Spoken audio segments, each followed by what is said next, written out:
beberapa update terbaru dari Sekolah Bisnis IPB.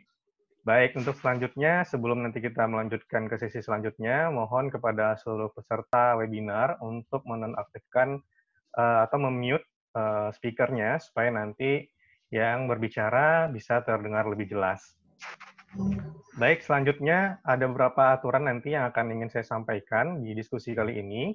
Pertama, untuk peserta seluruh webinar kali ini, silakan mengisi absensi yang ada di link berikut ini, bit.ly absensi diskusi HA, dan juga nanti kepada seluruh peserta, ketika nanti pada sesi berlangsung, jika ada pertanyaan, silakan nanti disampaikan di kolom chat. Jadi nanti dari saya sendiri, selaku moderator akan membacakan pertanyaan-pertanyaan yang nanti diajukan oleh para peserta.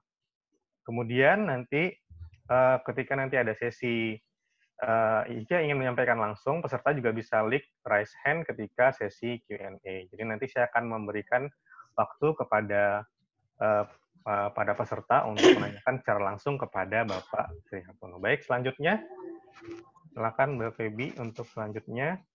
Saya akan memperkenalkan terlebih dahulu untuk pada sesi webinar kali ini. Terima kasih sekali sudah bergabung Bapak Dr. Insinyur Sri Hartono, itu selaku CEO BMS Group, kemudian juga selaku CEO PT Catur Pilar Jaya, kemudian Sekjen Asian Association of Consumer Interest and Marketing, dan kemudian juga selaku dosen Pascasarjana Universitas Mercu Buana Jakarta.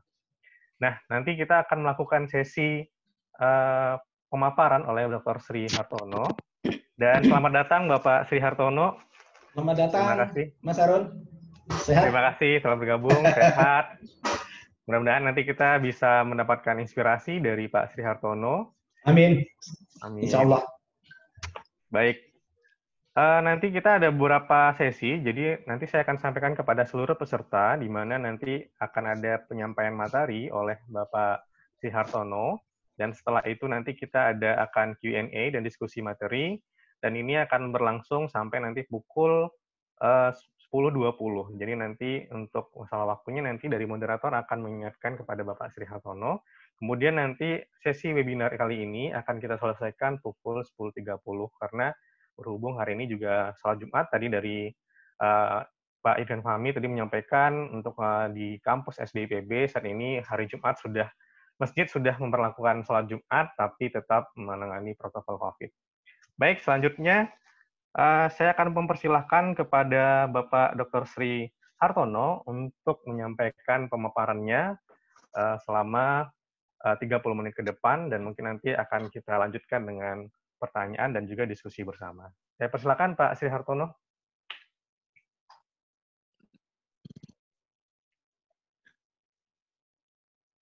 Kepada Bapak Sri Hartono, silakan Pak, boleh.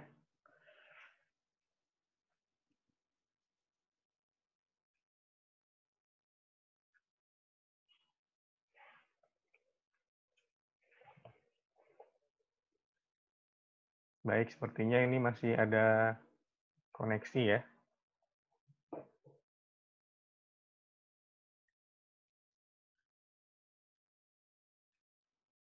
Baik, kita cek kembali.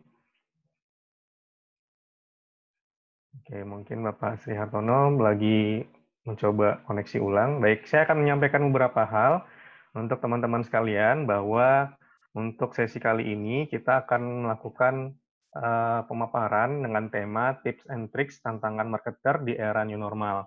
Nah, ini sangat penting bagi seluruh para pelaku usaha, bagaimana nanti mengakali atau mengantisipasi dampak dari wabah COVID-19 ini di sektor bisnis. Nah, ini juga kita bisa lihat bahwa tantangan ini bakal berpengaruh sekali. Tadi juga sempat kita mengobrol dengan Pak Sri, bahwa saat ini di industri, khususnya di universitas swasta, itu pada saat ini juga sedang kesulitan karena banyak mahasiswa yang mungkin keterbatasan ekonomi yang belum mampu untuk melanjutkan kuliahnya. Nah, di sini juga nanti akan kita bahas bersama Pak Sri Hartono, bagaimana nanti caranya menghadapi tips and tricks tantangan marketer di era new normal. Nah, ini sudah kembali Bapak Sri Hartono. Harus bosan mati. Iya, baik Pak Sri Hartono, tidak apa, balik lagi kita kepada acara. Saya akan persilakan kepada Pak Sri Hartono untuk menyampaikan materinya. Saya persilakan Pak Sri. Baik, terima kasih. Selamat.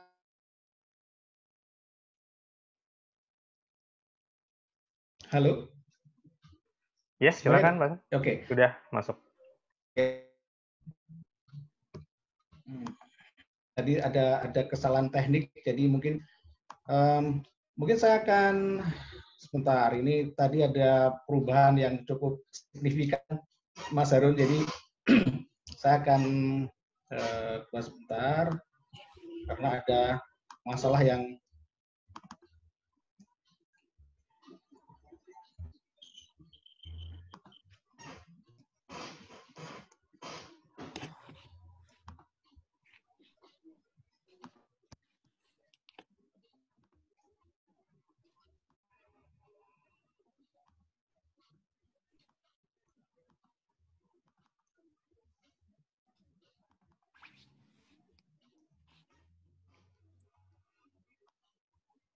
nggak bisa ya. Saya nggak bisa share screen. Halo panitia, saya sharing screen-nya terstop tuh, nggak bisa. Baik, dicoba dibantu oleh Mbak Feby. Sebentar Pak Sri. Sharing yang lain dulu Pak Sri. Iya, kayak kemarin lagi ya. Selalu trouble dengan teknologi, kadang-kadang menjadi tergopoh-gopoh. Vitamin obatnya dulu maksudnya. Iya, kayaknya begitu nih Pak Mukti. Mas Aris, selamat datang. Halo panitia.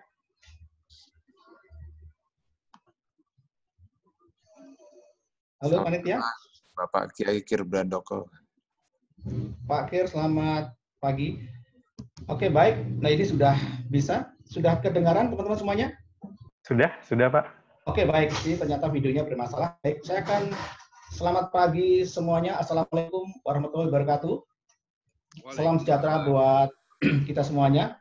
Sebelum saya menyampaikan materi saya, izinkan saya menyampaikan banyak terima kasih kepada panitia bisnis IPB, di mana tempat saya dulu pernah sekolah.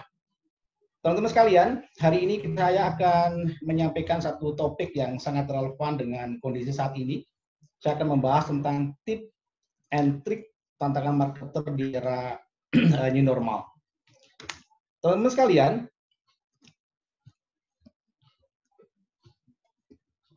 ini marketer lagi nih.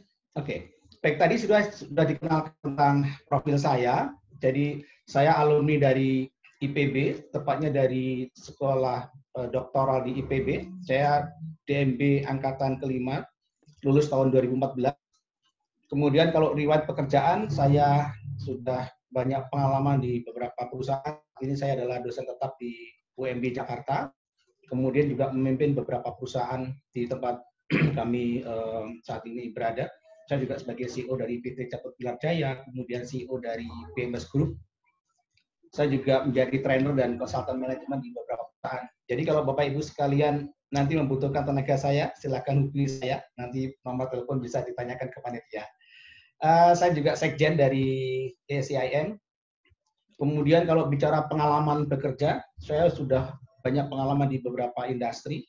Yang pertama saya bekerja di GlaxoSmithKline, memulai karir dari bawah sekali sebagai medical rep sampai di level head of marketing di GlaxoSmithKline. Kemudian saya pindah ke beberapa perusahaan.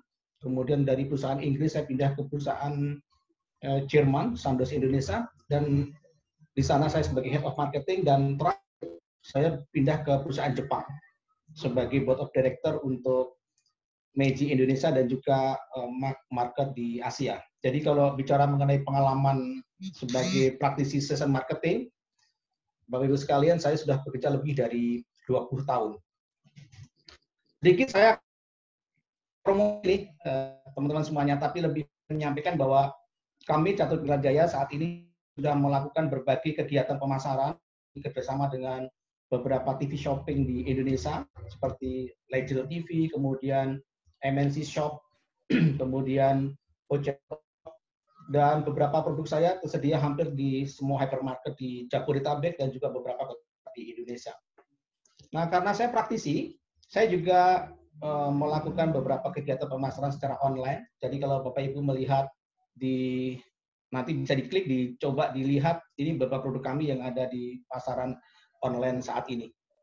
Saya tidak akan membahas tentang produk saya, karena hari ini kita akan membahas tentang tips dan trik tantangan marketer di era new normal. Tentunya ini satu topik yang relevan, kita semuanya tahu, as a marketer, kita sekarang mengalami kesulitan yang luar biasa. Karena kita tidak bisa bekerja biasa saja, tapi harus melakukan suatu pekerjaan pemasaran yang benar-benar terstruktur, kemudian melakukan kajian-kajian yang baik supaya kita bisa menaklukkan market yang semakin tidak menentu seperti saat ini. Teman-teman sekalian, saya coba menyampaikan satu slide. Kelihatannya sederhana, di sini ada gambar 2 produk. Di sini saya lihat masih banyak yang post, biasanya mie instan seperti ini menjadi favorit ya, kalau nggak salah. Saya berharap ini menjadi makanan favorit. Saya tidak akan menjelaskan tentang konten mie instannya, tetapi di sini kita akan mengajak teman-teman yang barangkali masih awam tentang bagaimana market itu melakukan proses untuk menjual produk hanya sekelas mie instan. Kita melihat mie instan antara Indomie dan mie sedap, itu kompetisinya di market itu luar biasa. Seolah-olah kita orang awam berpikir ini kan cuma mie instan gitu kan. Harganya murah, kemudian mengenyangkan dan seterusnya. Padahal di balik itu para marketer di 2 perusahaan ini itu melakukan pekerjaan namanya holistic marketing. Jadi di dalam holistic marketing ini, teman-teman sekalian, para pelaku pemasaran yang ada di dalam 2 perusahaan ini, mereka melakukan namanya internal marketing. Internal marketing adalah departemen marketing mengadakan koordinasi di antara para marketernya, kemudian mendapatkan support dari manajemen, kemudian tim marketing juga melakukan koordinasi lintas departemen dengan bagian keuangan, dengan bagian production dan seterusnya. Itu pun tidak cukup. Mohon maaf ya, ada suara Nah, itu pun tidak cukup. Ada lagi di dalam kegiatan holistic marketing itu mereka melakukan namanya relationship marketing. Kita harus mikirin kira-kira partnernya siapa yang tepat untuk bisa menaklukkan kompetitor. Mereka harus mencari romet yang paling murah sehingga harganya menjadi kompetitif. Memilih channel distribusi yang paling tepat. Kemudian secara performance marketing mereka harus berpikir apakah kegiatan pemasaran yang dilakukan itu memberikan sales revenue yang positif. Bagaimana dengan ekuitas merek? Bagaimana respon dari konsumen yang menerima produk kita? Kemudian di dalam promosi pun mereka berpikir etika enggak di dalam berpromosi. Jangan sampai kita melakukan promosi kemudian nanti dapat gugatan secara hukum dari kompetitor atau bahkan dari masyarakat. Kemudian mereka juga melakukan hal yang lebih jelimet lagi, namanya integrated marketing. Mereka harus menentukan kira-kira media komunikasinya apa yang akan dipilih. Channel-channel mana yang mau ditetapkan. Karena kesalahan memilih channel dalam berpromosi, itu biayanya menjadi sangat luar biasa. Ini Anda bisa bayangkan, itu hanya menjual yang namanya instan. Pada kondisi normal seperti ini saja, sangat rigid.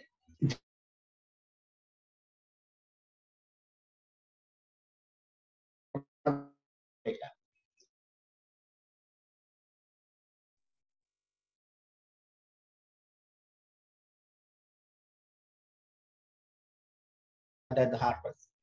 Yang tiganya menawarkan sajian yang mirip. Ada yang menjual donat, ada yang menjual kue. Biasanya Holland Bakery untuk event-event seminar tuh banyak pakai. Kemudian The Harvest biasanya untuk pesta-pesta, ulang tahun dan sebagainya. Bapak Ibu sekalian, kenapa ini saya tampilkan? Hanya akan membawa masa berpikir dari teman-teman sekalian. Kira-kira apa ya yang bisa mendorong orang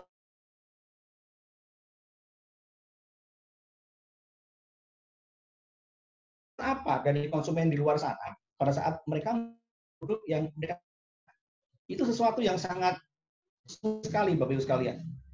Jadi kalau kita akan menjadi calon pengusaha dengan melihat gede, wow, saya bisa menghajar kompetitor yang sudah mapan di market.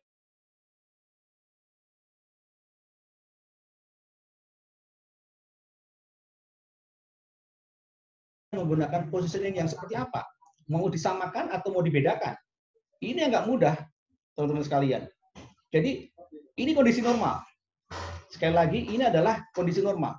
Nah, pertanyaannya sekarang, bagaimana nanti kalau kita kondisi yang new normal, yang masih debatable tentang definisi new normal itu sendiri.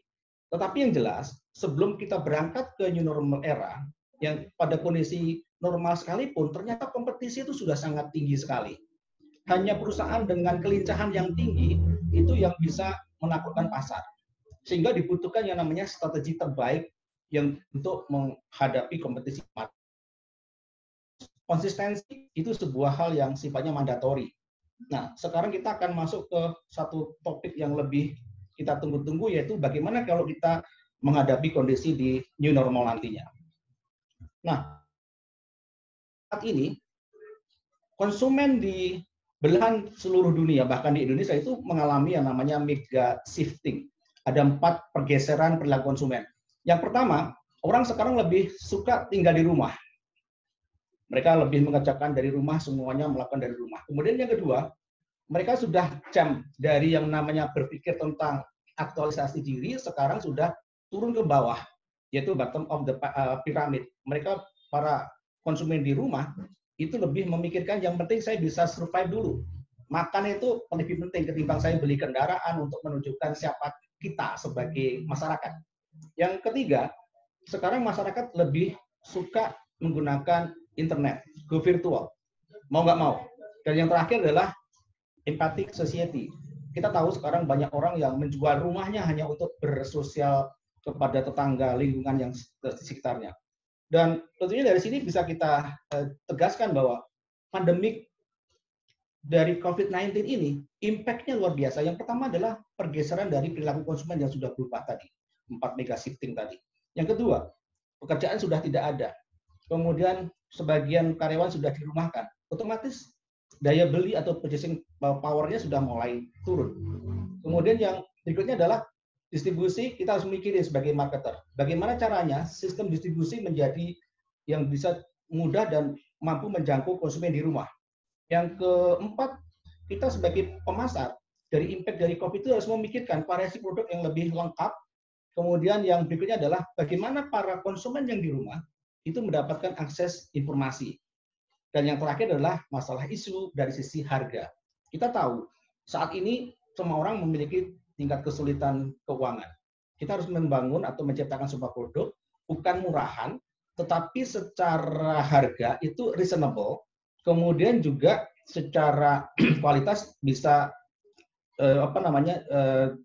yang terbaik dari sisi kualitas.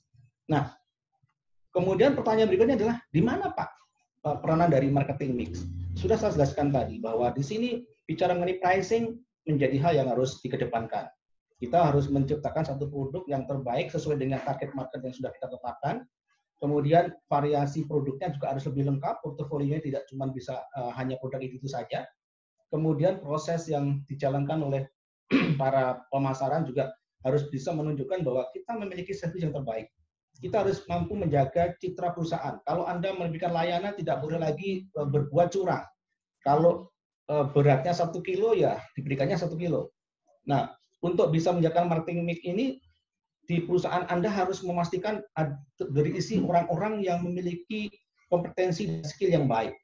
Kemudian yang selanjutnya adalah dari sisi prosesnya seperti apa harus kita jalankan dengan baik. Kemudian yang berikutnya adalah mengenai distribusi, juga harus memastikan bahwa produk Anda datang tepat waktu, dan yang terakhir adalah ada satu proses yang namanya after sales services. Jadi kita betul-betul menjadi partner dari para user yang ada di rumah pada kondisi yang seperti sekarang ini. Harapan dari konsumen itu cuma ada 4, sangat sederhana sekali. Yang pertama adalah satu, konsumen cuma mengharapkan adanya solusi dari apa yang mereka butuhkan. Kemudian yang kedua, produk yang Anda tawarkan harus memiliki nilai. Ini yang paling penting. Di mana yang namanya produk yang Anda tawarkan memastikan bahwa konsumen mendapatkan manfaat dari produk yang Anda jual. Kemudian yang berikutnya adalah kemudian akses. Di sini yang menjadi masalah. Seringkali kita lupa. Kita mencoba menjual produknya bagus, tapi konsumen tidak mendapatkan informasi untuk mendapatkan produk yang Anda tawarkan di beberapa media tadi. Jadi kalau begitu, ada 4 poin ini yang harus menjadi pegangan kita bersama, teman sekalian. Nanti kita bisa diskusi, kira-kira solusi apa yang lebih komprehensif, nanti kita dasar pertanyaan. Nah, kalau kita bicara mengenai sebetulnya sebagai pemasar, kalau kita membahas tentang marketer, business partner, itu banyak sekali, teman-teman sekalian, Bapak Ibu sekalian. Kenapa? Karena sebetulnya bicara mengenai platform, itu terbuka begitu luas kesempatan. Ada IG, ada Grab, ada Gojek, ada Facebook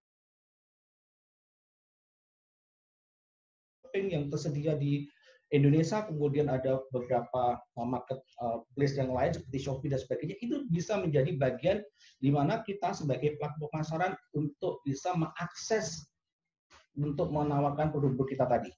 Nah,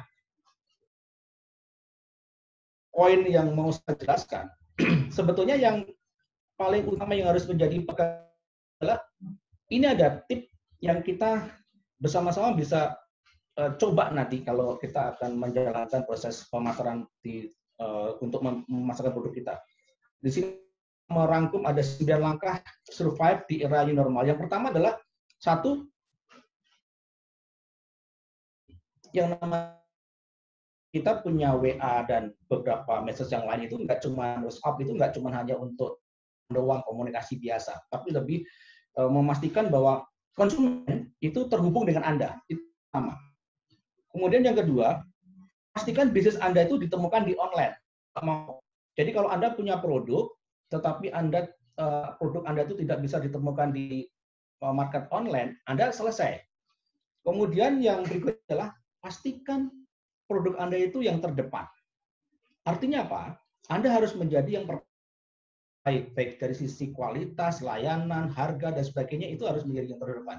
Kelihatannya sederhana, padahal ini sangat sulit sekali. Kenapa? Karena Anda harus mencoba dari mana yang paling bisa Anda ambil, kemudian dari situ Anda harus memastikan produk Anda itu benar-benar yang dibutuhkan. Yang berikutnya adalah Anda harus bisa menggunakan semua akses di luar online, itu ada media lain seperti TV, kemudian radio, sebisa mungkin Anda optimalisasi media itu.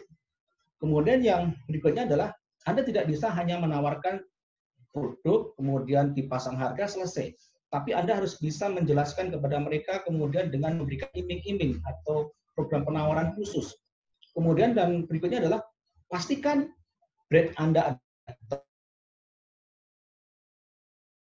dulu datang memenuhi kebutuhan konsumen di luar sana. Nah, yang berikutnya adalah di kondisi sekarang ini yang paling penting adalah pikirkan tentang strategi brand Anda. Pikirkan bagaimana brand-brand yang saat ini nggak berjalan. Jangan menunda pekerjaan untuk melakukan monitoring perjalanan proses penjualan Anda. Monitoring kalau perlu by hours untuk melihat progresnya seperti apa. Nah, kemudian waktu yang ada sekarang, gunakan betul-betul untuk memilah mana produk yang fast moving, mana yang slow moving. Disitulah kita benar-benar melakukan sebuah proses yang terus-menerus untuk memastikan produk kita diterima oleh konsumen itu dengan. Dan yang terakhir adalah berikan kesan yang mendalam kepada konsumen terkait dengan model layanan Anda. Jadi kalau bisa membangun image yang baik, kesan terbaik kepada pelanggan di luar sana, itu akan menyebabkan produk Anda akan dibeli ulang oleh para konsumen. Jadi kalau kita menjalankan 9 trik dan tip langkah survive di era new normal ini, saya yakin kita semuanya akan bisa survive dan memenangkan kompetisi. Jadi ini singkat dari penjelasan yang bisa saya lakukan. Kalau nanti di dalam sesi tanya jawab Bapak Ibu, teman-teman semuanya masih kurang jelas, ini adalah alamat email saya, hartonasri@yahoo.com. Silakan beremail kepada saya. Saya coba akan membantu menjawab permasalahan yang Bapak Ibu atau teman-teman sekalian hadapi. Demikian yang bisa saya sampaikan dari presentasi yang sangat singkat ini, supaya kita lebih banyak berdiskusi ketimbang kita membahas satu materi selanjutnya seperti yang tadi saya sampaikan. Demikian dari saya. Akhir kata, wassalamualaikum warahmatullahi wabarakatuh, dan selanjutnya saya serahkan kepada moderator. Baik, Waalaikumsalam warahmatullahi wabarakatuh. Terima kasih kepada Pak Sri Hartono yang sudah menjelaskan paparan terkait triks dan tips terkait dengan marketer untuk menghadapi new normal. Nah, ini di sini peserta webinar kali ini, ya mohon maaf di sini mungkin suaranya tadi agak sedikit putus-putus ya dari Pak Sri mungkin terkait koneksi, tapi nanti kita akan coba berikan kesempatan kepada seluruh peserta di sini yang tadinya mungkin masih ada yang kurang jelas, saya persilakan untuk nanti kita akan berdiskusi. Baik Pak Sri, untuk selanjutnya kita mungkin akan langsung diskusi saja. Ya, silakan Pak. Iya, baik. Saya persilakan kepada seluruh peserta yang ingin memberikan pertanyaan, saya persilakan bisa melalui. Baik, baik Pak Judianto Hasan, mungkin untuk pertama saya persilakan Pak. Baik, Pak Moderator, Assalamualaikum warahmatullahi wabarakatuh. Mas Ri. Waalaikumsalam Mas. Sehat Mas. Alhamdulillah sehat-sehat. Ya, saya nanya singkat aja Mas, apakah ada changing preference nggak ya kepada untuk fast moving consumer goods gitu ya sesudah COVID ini gitu ya. Misalnya pandangan Pak Sri, apakah produk lebih sehat gitu ya. Jadi orang lebih care sama ingredients gitu. Apakah sudah akan menuju lebih ke sana gitu? Karena kesadaran kesehatan masyarakat kan makin tinggi gitu ya. Dan mereka mencari misalnya ada yang mengandung misalnya vitamin apa yang memang A, C, D, E gitu ya. Mungkin kan sekarang kalau kita kan pakai ini ya minum vitamin multivitamin nih sekarang kayaknya penjualan besar. Nah, ini bisa jadi suatu ingredient tambahan kepada produk-produk konsumen gitu ya, sehingga bisa menambah intensi itu banyak konsumen-konsumen tersebut. Demikian Pak Moderator, Pak Sri, terima kasih.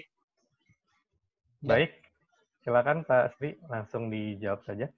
Ya, terima kasih Mas Judianto Hasan, ini senior saya nih, kakak kelas saya di IPB. Jadi terima kasih pertanyaannya. Jadi memang betul tadi yang disampaikan bahwa ke depan ini karena tadi ada mega shifting dari pelaku konsumen, mungkin orang sekarang lebih berpikir untuk menjaga kesehatan. Makanya sebetulnya kalau teman-teman di peserta hari ini yang memiliki produk-produk yang mengarah ke kesehatan, itu saya yakin kita bisa mendapatkan return yang lumayan baik. Karena saya sendiri pelaku di industri kesehatan, kebetulan saya punya beberapa perusahaan distribusi farmasi. Orang lain pada tiarap, di tempat saya justru lagi booming. Ini menjadi satu berkah buat kami. Jadi sebetulnya ini satu rahasia buat orang lain. Tapi karena ini sahabat saya semua, saya harus memberikan penjelasan bahwa ayo kita sama-sama menyongsong era COVID-19 itu untuk menjual produk-produk yang memang dibutuhkan oleh masyarakat. Misalkan suplemen kesehatan, apapun itu yang berbau tradisional, silakan saja lakukan itu. Karena memang sekarang masyarakat butuh yang sifatnya lebih untuk menjamin kesehatan mereka, menjaga stamina tubuh dan seterusnya. Ini pasarnya besar sekali. Ini kalau kondisi ini berpanjang-panjang ini, kami yang di farmasi senang-senang saja gitu kan, nggak ngaruh gitu kan. Tapi harapan kita tidak seperti itu. Karena memang diuntungkan beberapa perusahaan farmasi untuk mendapatkan penghasil yang besar karena memang kebutuhan untuk obat-obatan dan juga suplemen terkait kesehatan itu tinggi sekali. Nah, tentunya kita harus memikirkan kira-kira ingredients apa yang tepat, yang tidak menjadi generik dengan produk dari kompetitor ataupun yang sudah existing di market. Kita pikirkan lagi. Nah, cuman memang tantangannya adalah kalau kita meng-create satu produk yang berbau kesehatan itu regulasi harus menjadi consideration kita. Karena untuk mendaftarkan di BPOM itu butuh waktu yang lama untuk bisa mendapat approval. Itu juga tantangan yang lain. Kecuali kalau kita menjual dengan kemasan yang tidak level yang lebih tinggi, lebih untuk home industry, itu ceritanya agak lain. Mungkin ke Depkes sudah selesai urusannya. Ini mungkin dari saya, Pak Judianto Hasan. Semoga terpuaskan. Monggo Mas Harun, yang lainnya. Baik, terima kasih Pak Sri dan juga terima kasih Pak Judianto Hasan atas pertanyaannya. Baik, di sini di kolom chat sudah ada pertanyaan juga nih untuk Bapak Sri. Di sini dari Ibu Natasha Larasati. Ya. Assalamualaikum warahmatullahi wabarakatuh. Terima kasih Putus, Bapak Mas. Sri Hartono atas materinya. Pertanyaannya di sini adalah, saya memiliki pertanyaan mengenai variabel apa saja yang harus diperhatikan dikarenakan situasi new normal era dalam memilih channel komunikasi yang tepat. Seperti itu Pak Sri pertanyaannya dari Ibu Natasha. Oke, ya. Terima kasih Bu Natasha. Pertanyaannya sebetulnya kalau kita berbicara mengenai variabel, kalau kita bicara mengenai promosi, itu sebetulnya semua media itu bisa dipilih. Tetapi sekali lagi, kalau bisa tentunya mencari media yang tidak berbayar. Karena kalau kita bicara mengenai FB ad, kemudian Instagram ad juga bisa kita ambil, tapi itu mahal sekali. Kadang-kadang kalau kita tidak tepat mengambil target marketnya, kita juga akan kedodoran dari sisi keuangan. Yang jelas begini, kalau bisa kita sebagai pelaku pemasaran itu mencoba mencari kira-kira posisi konsumen saya itu ada di mana. Apakah anak muda? Kalau anak muda mungkin cocoknya pakai Instagram, pakai FB mungkin nggak kena. Yang umur-umur sudah agak menengah ke atas tuh mungkin FB lah boleh gitu kan. Kemudian menggunakan jejaring sosial seperti WhatsApp itu juga itu bisa digunakan. Nah, kemudian kalau untuk kelompok yang geriatri sudah agak sepuh, TV shopping itu menjadi pilihan alternatif. Memang berbayarnya mahal sekali.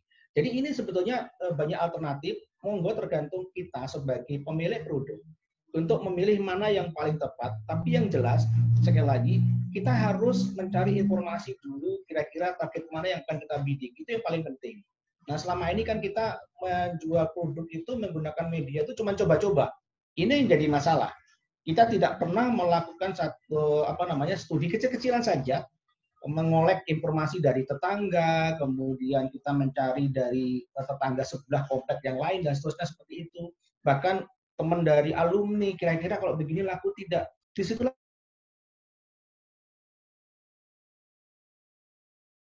atau memilih media yang mana yang mau kita gunakan. Itu yang bisa dilakukan, Mas Harun. Saya pikir demikian. Baik, baik. Baik, cukup jelas ya Ibu Natasha atas penjelasannya tadi. Jadi ada beberapa channel yang bisa dipilih sesuai dengan produk dan juga target konsumennya. Begitu ya Pak Sri ya? Ya, betul. Baik. Selanjutnya masih ada chat lagi nih dari chat pertanyaan. Mungkin ini agak sedikit out of topic nih katanya Pak Sri. Ya. Beliau menanyakan dari Bapak Fernanda, itu apakah semua orang bisa menjadi seorang marketing dengan basic sebelumnya bekerja di implementator, contohnya engineer, atau menjadi seorang marketing cukup membangun channel dengan banyak orang? Nah ini mungkin saya selingan kali ya Pak Esri ya. Mungkin penasaran dengan marketing klasik. Terima kasih pertanyaannya. Sebetulnya kalau kita bicara background saya adalah orang teknik, Pak. Jadi sebetulnya pertanyaannya adalah menjadi marketer itu satu butuh effort untuk involve dalam prosesnya. Jadi tidak ada as a marketer itu yang sifatnya instan, nggak ada. Kita harus terlibat dalam proses, kemudian mengamati, kemudian mencoba dan mengulang. Makanya marketer sejati itu adalah kalau dia memang implementator dalam mengimplementasikan ilmu-ilmu yang dia pahami tentang pasar. Karena sebetulnya menjadi marketer itu simple, ada dua hal yang harus dipahami. Kalau Anda sukses memahami pasar dan memahami konsumen, urusan selesai.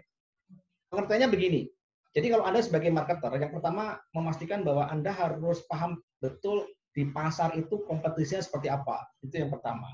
Kemudian yang kedua, kalau Anda bicara mengenai konsumen, kita harus tahu persis kebutuhan konsumen apa, keinginannya yang bagaimana.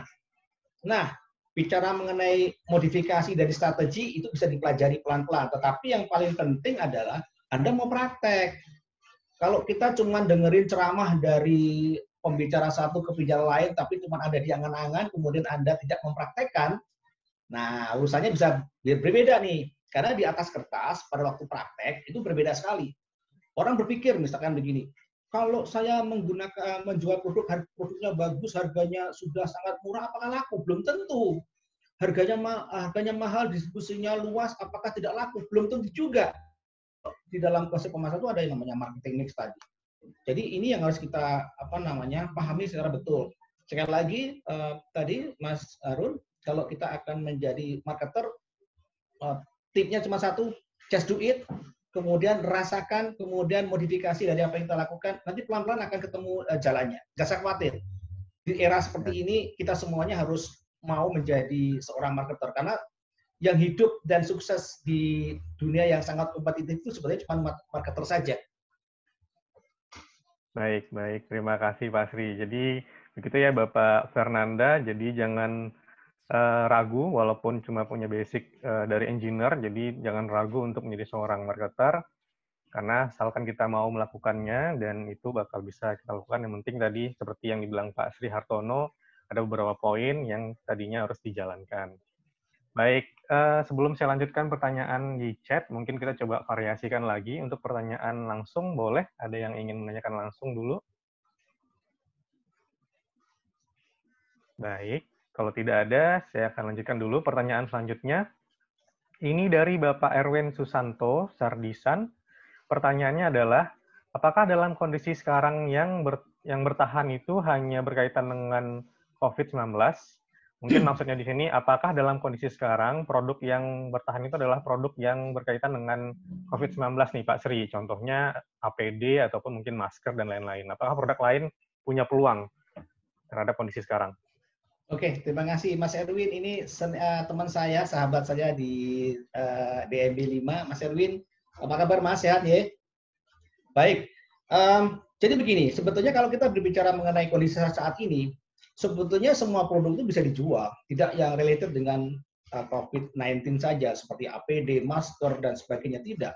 Misalkan kita bicara produk yang terkait dengan gaya hidup sehat, misalkan kita jualan sepeda dan segala perangkatnya. Makanya jangan heran di banyak kota itu sekarang sepeda itu menjadi tren, misalkan gitu. Anda bisa jualan sepeda dengan aksesoris sepeda, itu laku di mana-mana. Jadi sebetulnya semua hal yang sifatnya misalkan kalau saya di rumah jualan makanan, wah itu laku banget. Banyak orang sekarang daripada masak pusing, beli aja, tinggal menggunakan online, kita beli langsung dikirim. Jadi sebetulnya sekali lagi justru kalau kita bicara mengenai kondisi COVID-19, semua hal yang menjadi kebutuhan sehari-hari konsumen di rumah itu sebetulnya bisa dijual. Makanan, minuman, segala hobi, kemudian bikin puzzle dan sebagainya, itu kan daripada di rumah nganggur, Anda bisa mau bikin puzzle dan sebagainya seperti itu. Atau mungkin yang biasa nggak pernah belajar nyongket, belajar nyongket. Yang bapak-bapak, teman-teman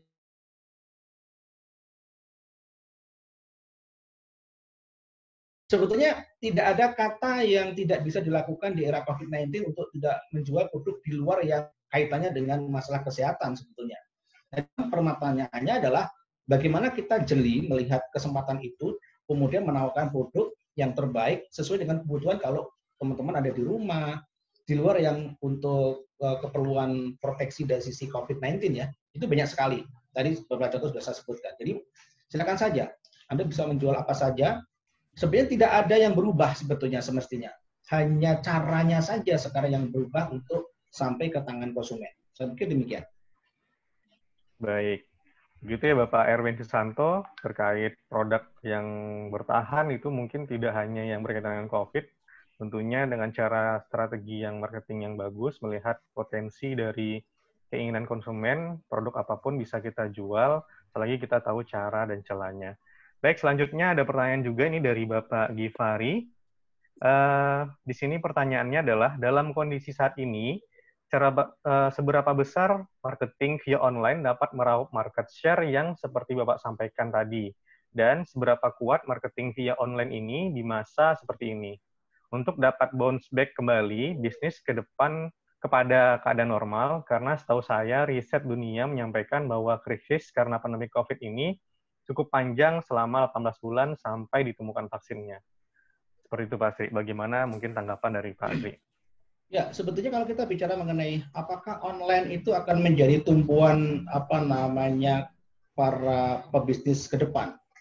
Sampai memang ujung-ujungnya internet itu sudah merubah gaya hidup seluruh masyarakat di seluruh belahan dunia.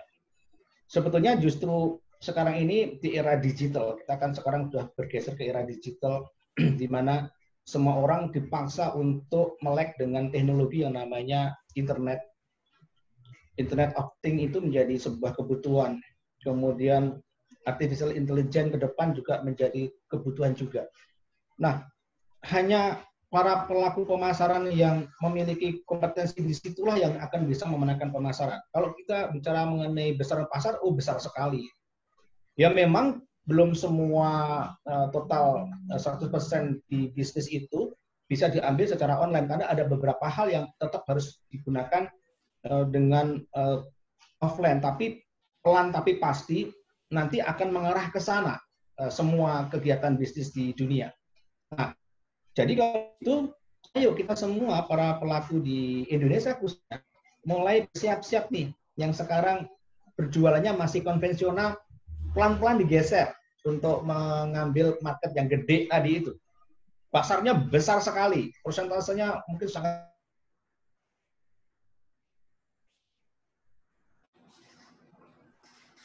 Saat sekarang itu orang lebih banyak belanja online ketimbang bicara offline karena ketakutan tadi. Kalau nanti sudah dibuka, bagaimana Pak Sri? Apakah orang tidak datang ke mall? Nyatanya begitu PSBB dibuka sehari saja, Tanah Abang itu sudah diserang begitu banyak orang untuk membeli langsung, nggak peduli masalah kesehatan. Karakter manusia karena biasa di kerangkeng, begitu dibuka lepas dia liar gitu kan. Tapi nanti pelan-pelan mereka akan disadarkan bahwa online ini menjadi sebuah kebutuhan. Makanya sebetulnya kita sudah ditemukan permasalahan ini, kita meriset diri bahwa sekarang kita tidak bisa berbisnis as usual seperti yang kemarin. Kemudian kita harus mulai akrab dengan beberapa platform, kemudian kita juga harus mulai merubah proses bisnis di tempat kita bekerja. Jadi yang saat ini masih belum menggunakan model-model dengan teknologi internet, harus mulai ini nih, siap-siap nih. Kalau enggak, nanti kita semua akan digusur oleh kompetitor yang lebih maju dibandingkan dengan kita sendiri. Demikian Mas Harun. Baik, terima kasih Pak Sri. Sepertinya ini bakal menarik nih Pak Sri, banyak sekali pertanyaan yang bakal saya sampaikan. Ini para peserta webinar kali ini sangat antusias sekali terhadap materi hari ini. Untuk pertanyaan selanjutnya, ini ada dari Bapak Imam Pribadi. Pertanyaannya adalah, lebih kepada untuk bisnis manufacturing, untuk menghadapi new normal, seperti apa menurut pandangan Pak Sri? Seperti itu Pak Sri. Ya, memang ini bicara mengenai manufacturing itu kan ada barrier to entry ya. Manufacturing itu agak berbeda dengan industri yang sifatnya tuh home industry, karena menggeser sebuah kebiasaan yang sifatnya manufacturing itu cost-nya terlalu mahal. Tapi setidaknya ini menjadi pembelajaran semua. Di dalam manufacturing itu memang harus dipikirkan bicara mengenai bagaimana kita memikirkan efisiensi. Ini yang paling bisa dilakukan. Karena kalau misalkan bicara mengenai manufacture, misalkan let's say kita ngomongin apa namanya, pabrik apalah, misalkan kita bicara daya beli untuk membeli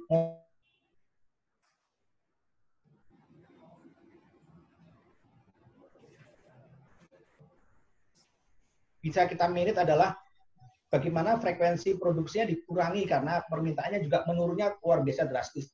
Sekarang ini di Indonesia untuk pembelian mobil itu drop sampai hampir 90%. Kita membayangkan itu mengerikan sekali karena kemampuan daya beli yang rendah sekali.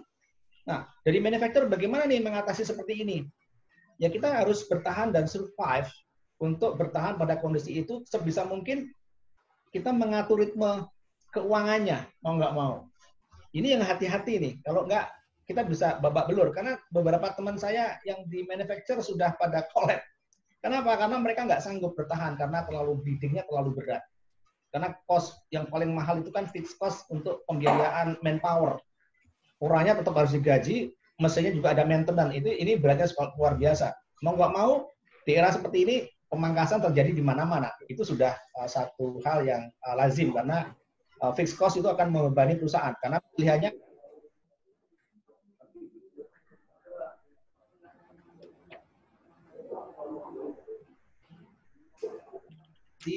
yang namanya manufacturer tadi tetap bisa eksis. Ini pilihan. Sekali lagi ini memang susah untuk bicara manufacturer approaching-nya karena memang mereka sudah terbebani dari sisi investasinya. Itu yang jadi pengamatan saya. Demikian Mas Arul. Baik. Baik, selanjutnya ini pertanyaan, ini lebih terkait sebagai marketer nih, Pak Sri. Ya. Sepertinya banyak dari para peserta kita pengen jadi marketer juga nih. Nah, ini pertanyaannya adalah, beliau pengen menjadi seorang marketer, tapi bagaimana agar mental kita kuat sebagai marketer, dan kadang kita memulai marketer yang tidak berhasil itu yang membuat kita down dan tidak melanjutkan kembali. Nah, ini pada Pak Sri, saya persilakan. Ya, terima kasih. Mungkin di sini saya pengen sharing ya. Jadi marketer itu nggak enak memang. Tapi kalau Anda sudah menjadi seorang marketer sejati, Anda bernafas saja dapat duit. Gitu kan. Ini pilihan. Gitu kan. Nah, memang betul. Jadi pada saat kita menjadi marketer, tanda tangannya nggak boleh beda, nggak boleh. Baik, pada pesertanya bisa di-mute dulu ya. Ya, jadi begini. Silakan Pak Sri. Kalau kita menjadi marketer, itu memang ujiannya itu adalah ditolak oleh konsumen. Kemudian produk kita kadang-kadang tidak in pada waktu produk itu tersedia di market, sudah ketinggalan, dan seterusnya seperti itu. Nah, kondisi ini yang kadang-kadang membuat para calon marketer atau marketer pemula itu sudah frustasi duluan pada waktu dia belum eksis. Padahal pengalaman para marketer sebelumnya, Anda bisa eksis dan survive di industri itu setelah dia mengalami guncangan yang luar biasa. Turbulensinya menjadi marketer itu mengerikan sekali.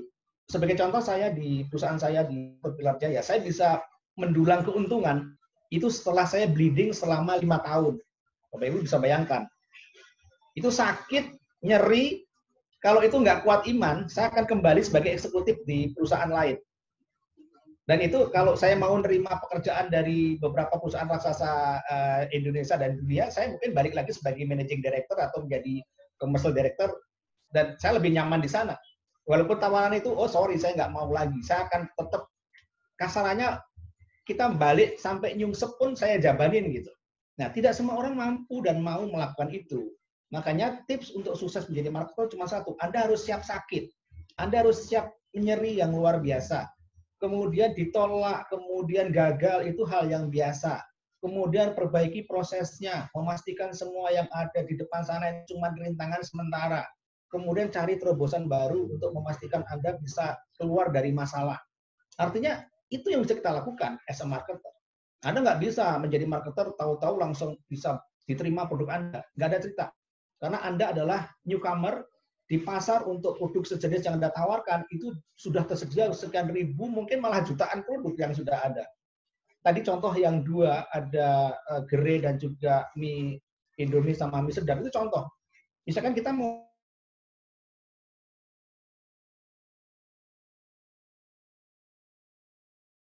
Anda udah tewas duluan, jangan masuk ke situ.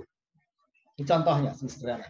Jadi membaca market, memetakan di mana kita akan masuk ke pasar itu menjadi kekuatan awal pada waktu kita akan meminimalisir yang namanya risiko tadi. Dulu saya main tabrak aja, akhirnya bawa belur beneran, hancur-hancuran, sampai semuanya juga nggak punya gitu kan. Nah ini yang harus dipikirkan oleh kita bersama. Jadi kalau jadi marketer, jangan pernah mudah menyerah. Itu PR-nya. Kemudian kalau Anda menghadapi permasalahan di proses berjalan tadi, Anda harus memikirkan secara agile itu apa nih rubahnya. Bangun networking seluas mungkin. Jangan malas untuk berinteraksi sama orang. Jadi marketer ngomong aja nggak mau. WA-WA-an sama calon kolega Anda nggak mau lakukan. Ya selesai Anda. Nggak ada ceritanya. Marketer tuh memang butuh seperti itu. Tanpa itu Anda selesai. Sampai demikian, Mas Arul. Baik, cukup lengkap ya tadi yang mau jadi marketer tuh seperti apa. Jadi pada seluruh peserta nih yang mau jadi marketer, kalau masih kurang rasanya nanti bisa silakan kontak langsung ke Pak Sri Hartono yang ada di emailnya yang tadi ya Pak ya. Baik, ini saya akan lanjutkan lagi untuk pertanyaannya. Kita masih punya waktu lebih kurang ada 18 menit lagi untuk kita berdiskusi. Dan di sini sudah ada 14 pertanyaan lagi. Mungkin nanti saya akan bacakan dulu ya untuk yang paling atas ya. Siap. Baik, di sini ada pertanyaan selanjutnya Pak. Ini terkait mungkin maksudnya di sini bagaimana seorang marketer menghadapi produk ilegal mungkin Pak ya. Jadi di sini pertanyaannya adalah cara menghadapi produk ilegal yang masuk ke Indonesia sehingga mengalahkan produk resmi dari distributor resmi yang ada di Indonesia dengan harga produk ilegal setengah dari harga produk resmi. Nah, seperti ini kayaknya bisa dijawab dari segi marketing kali Pak ya. Oke, baik. Sebetulnya kalau kita bicara mengenai kompetisi, itu hal yang lazim ya. Sekarang pertanyaannya kan sebetulnya orang selalu berpikir seolah-olah produknya sama, harganya lebih murah, kemudian kita akan berakhir gitu kan. Di pasar itu ada Mercedes-Benz, tapi juga ada yang namanya Wuling. Produknya sama-sama mobil, harganya mungkin sekian ratus kali lipat dibandingkan dengan harga yang laku juga. Nah, kita sebetulnya sebagai marketer jangan terlalu berfokus untuk kenapa ya ada produk palsu atau produk ilegal atau counterfeit produk yang masuk ke Indonesia. Jangan berfokus kepada masalah, tetapi berfokuslah kepada apa yang bisa kita lakukan. Karena in the end itu given. Produk yang namanya produk murah, misalkan kita bicara produk dari Cina, itu sudah ada. So what? Kita tidak bisa meratapi kemudian kita bantuan pemerintah untuk tolong dong diblok dong produk-produk dari Cina itu. Rasanya itu prosesnya panjang karena pemain market model seperti ini sepanjang hasilnya itu besar, mereka akan melakukan segala daya untuk memasukkan ke semua negara. Jadi jangan heran, produk dari China itu masuk kemana-mana. Tolong Mas Tri Gunawan Hadi, tolong di-mute-kan. Nah, ini yang terjadi. Jadi kalau kita berfokus kepada masalah, kita tidak pernah akan mencari solusi. Yang lebih penting lagi adalah bagaimana kita selaku pemasaran itu berfokuslah kepada produk Anda, bagaimana Anda bisa meyakinkan kepada orang bahwa produk kita ini lebih bagus dibandingkan produk yang tadi dituduhkan sebagai produk ilegal tadi. Jaminan untuk purna jualnya jelas, kemudian kalau terjadi efek samping bisa klaim ke kami, kalau barangnya tidak atau cacat produk bisa dikembalikan dan seterusnya, karena sumbernya jelas. Jadi komunikasi itu harus disampaikan kepada konsumen.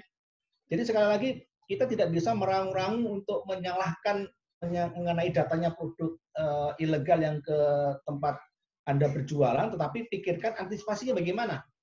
Jadi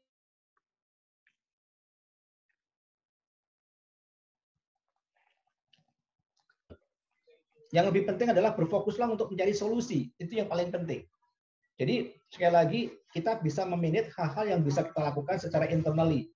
Nah tentunya adanya asosiasi itu yang memberikan satu masukan kepada regulator untuk mengatur itu. Itu di luar ranah kita secara individu sebagai bisnis atau sebagai marketer. Itu. Dan nanti kan ada asosiasi perusahaan A, B, C, D gitu bisa melaporkan itu kepada pemerintah dan seterusnya. Tapi ini butuh proses. Tapi sebelum itu kita harus proteksi diri supaya orang lain tidak melakukan duplikasi atau menjual produk dengan produk sejenis dan lebih murah. Karena di Indonesia lebih banyak pemasar yang galau ketimbang yang optimistik. Ini jadi masalah. Jadi buang itu. Nggak bisa. Kita nggak pernah akan menjadi bangsa yang maju kalau selalu menyalahkan pihak lain. Tapi introspeksi pada diri kita sendiri, kira-kira apa yang bisa kita lakukan untuk bisa kita survive. Oke, silakan. Baik. Nanya. Baik. Ini ada satu pertanyaan dari Pak Miftah. Ini mungkin hampir pertanyaannya itu lebih terkait apakah jika daya beli turun saat ini, seperti kondisi COVID sekarang ini, untuk pemasar jasa, apakah kita perlu menurunkan harga jual juga? Oke, sebetulnya harga itu menjadi relatif. Apakah itu produk, apakah itu jasa. Oke. Nah, yang menjadi masalah adalah bagaimana kita bisa mendatangkan orang sebanyak mungkin. Harganya turun, kalau biasanya datang 10, kita bisa mendatangkan 20, kan jatuhnya sama. Betul nggak? Jadi, kepandaian kita untuk melihat kondisi itu menjadi penting. Jadi promosinya tetap gencar. Kalau misalkan kemarin, misalkan kita jasa apa nih, potong rambut. Semua orang sekarang menghindari kalau bisa potong dari rumah, gitu kan? Oke, selama ini tarifnya sekali potong kalau di Jogja itu rata-rata 20.000. Karena saya salah satu penikmat potong rambut di Jogja. Jadi kalau dari Jakarta ke Jogja tuh potong rambut, di Jakarta 50.000, di Jogja 20.000, gitu kan? Murahnya sudah jauh banget. Tapi ada juga yang tarifnya cuma 15.000, lebih murah lagi nih. Kalau ada yang 10.000 saya datangin juga gitu kan. Nah, model seperti ini yang harus dilakukan oleh para penyedia jasa pemasaran apapun itu. Ada memang betul purchasing power sudah mengalami penurunan. Tapi sebetulnya Anda bisa memberikan satu serangkaian promosi yang sifatnya untuk lebih bisa menarik orang untuk datang ke tempat Anda memiliki usaha jasa tadi. Harganya mungkin disesuaikan dengan kemampuan daya beli, tetapi setidaknya dengan promosi yang bagus, jumlah orang yang datang ke tempat kita itu semakin naik. Karena kualitasnya tetap kita jaga. Itu boleh, kalau misalkan Anda turunkan. Sepanjang harga yang Anda turunkan tadi tetap bisa mengcover biaya operasinya ya. Jangan sampai Anda merugi juga. Ngapain juga kita jualan jasa cuman capek doang tapi nggak dapat uang dari hasil menawarkan jasa tadi, ngapain gitu kan. Sepanjang secara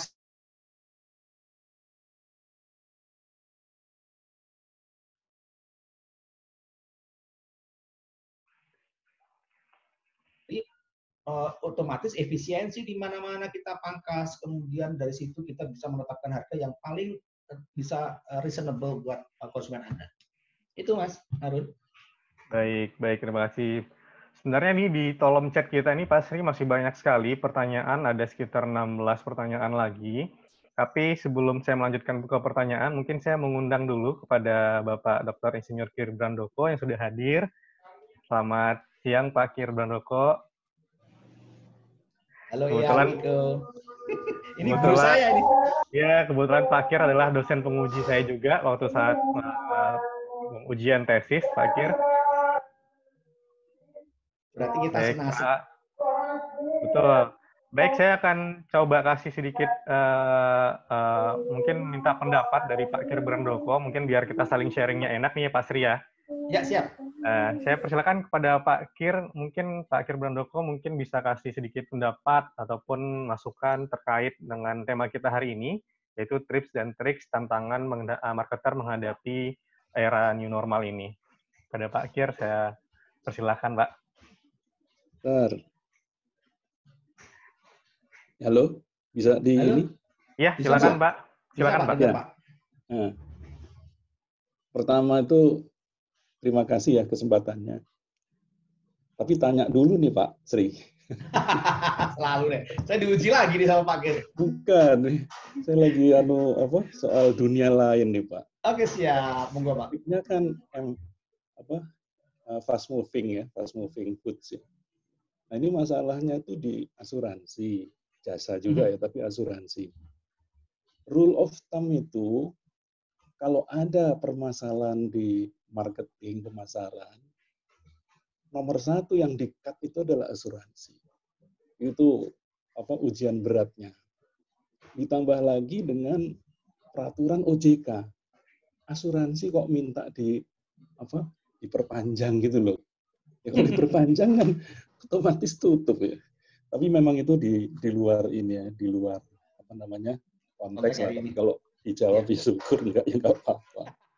Tapi terkait dengan soal masukan tadi itu ya, paling tidak kan begini, yang dibutuhkan paling mendasar itu kan kayak di Maslow itulah, kebutuhan mendasar itu kan makan dan kesehatan, kan gitu kan.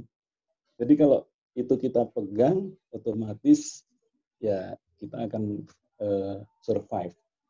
Masalahnya kan daya beli, masalahnya daya beli. Betul. Tetapi ada orang yang generous gitu ya.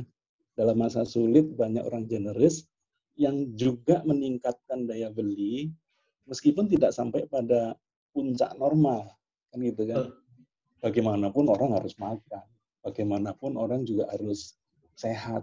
Semuanya beli segala macam yang untuk kebutuhan kesehatan. Jadi kira-kira nanti new normalnya itu kira-kira akan membuat suatu keseimbangan baru, karena kalaupun nanti ada layoff, ada pengurangan tenaga kerja, itu mereka juga bisa masuk ke industri jasa pengadaan atau distribusi makanan dan kesehatan. Kira-kira begitu konteks ininya. Ya itu sekitar materi diskusi selanjutnya. Ya terima kasih Pak Sri. Wah, keren sekali yang Kiko masukannya luar biasa, matur nuwun. Gitu Mas Harun. Bagus sekali. Terima kasih. Saya masalahnya. Terima kasih Pak Kir Brandoko yang sudah memberikan pendapatnya. Beliau juga sebagai dosen penguji saya dulu. Dan baik, kita akan melanjutkan kembali. Nanti kita akan berdiskusi lagi. Kita masih ada waktu ini. Sebenarnya ada 21 nih Pak pertanyaan yang udah masuk ya. Tapi sepertinya kita mungkin tidak bisa menjawab nanti semuanya. Waduh. Saya perhatikan pesertanya juga stabil nih Mas. 185 nggak berkurang dari tadi. Betul, Pak. Jadi mungkin kepada seluruh peserta yang bertanya, ini sangat antusias sekali. Saya ucapkan terima kasih. Mungkin saya akan ngambil beberapa pertanyaan dari 21 pertanyaan ini. Saya tadi sempat lihat beberapa pertanyaan, Pak. Jadi lebih banyak menanyakan terkait strategi marketing itu di beberapa sektor. Misalnya ada industri otomotif, pendidikan, dan juga ada di industri tadi manufaktur sudah ya. Nah, Ya. itu Pak Sri. Jadi ada beberapa pertanyaan, dari 21 pertanyaan ini lebih menanyakan kepada strategi marketing. Karena dengan biaya yang cukup tinggi, karena pemasukan mungkin tidak ada, dan biaya marketingnya banyak, di sini menyatakan bahwa biaya marketingnya itu dipotong. Nah, itu bagaimana tuh tanggapan Pak Sri untuk para marketer untuk menanggapi pemotongan biaya mungkin ya terhadap kondisi saat ini? Oke. Pertanyaan yang menarik. Jadi masalah dan menjadi dilema di industri pemasaran. Kemudian khususnya pada para pelaku pemasaran yang person in charge di departemen marketing. Orang marketing itu orang marketing yang nggak cerdas, Mas Harun, itu selalu berpikir bahwa biaya itu selalu berkorelasi dengan hasil, gitu kan? Padahal tidak, gitu kan? Tapi sebetulnya justru disitulah dibutuhkan pencerahan dan pelatihan. Bagaimana dengan biaya yang cekak, tapi tetap bisa menghasilkan hasil yang optimum. Ini nggak mudah memang. Semua orang mengalami hal yang sama. Itu kalau di tempat saya punya perusahaan, kalau kamu menjual produk hanya pingin yang bisa memberikan diskon banyak, tukang becak juga bisa, gitu kan? Artinya konsep itu harus dipegang nih para pelaku pemasaran. Jadi sebetulnya sekarang ini kan media pemasaran kan begitu luas, itu yang bisa kita lakukan. Online itu ada yang sama sekali nggak berbayar. Sejak kapan Anda upload YouTube itu bayar? Kalau Anda pinter menjadi YouTuber malah dibayar, betul nggak? Sebetulnya kan kepintaran kita nih untuk melakukan satu ide inovasi untuk menggunakan akses yang ada. Kemudian Anda bisa kerjasama dengan beberapa channel yang Anda bisa kerjasama untuk bagi hasil.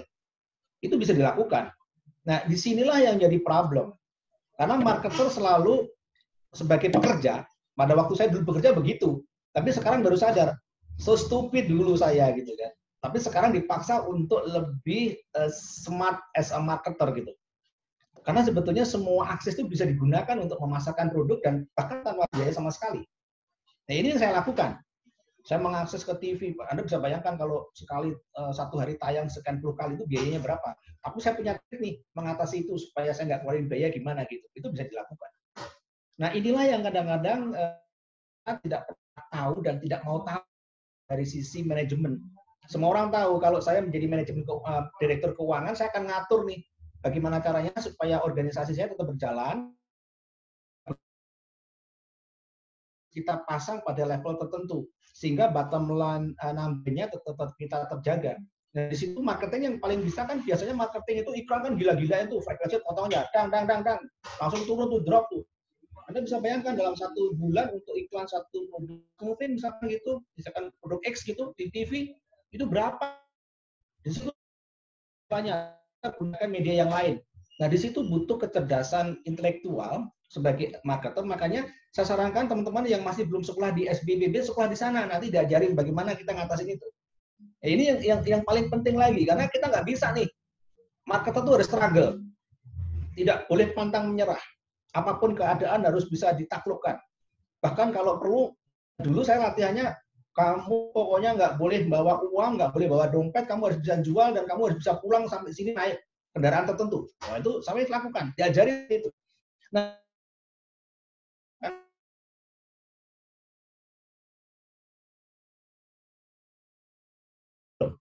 ini nggak boleh. Nah, marketer sejati itu benar-benar mikirin mereka daya gimana caranya di kondisi yang sulit kita tetap bisa survive, di saat orang lain diem kita tetap bergerak. Itu Mas Harun.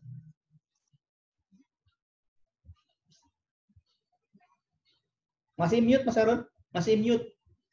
Baik, untuk seluruh peserta yang hadir hari ini, tadi jawaban dari Pak Sihartono terkait bagaimana seorang marketer menghadapi pemotongan biaya, begitu Pak ya, terkait kondisi saat ini.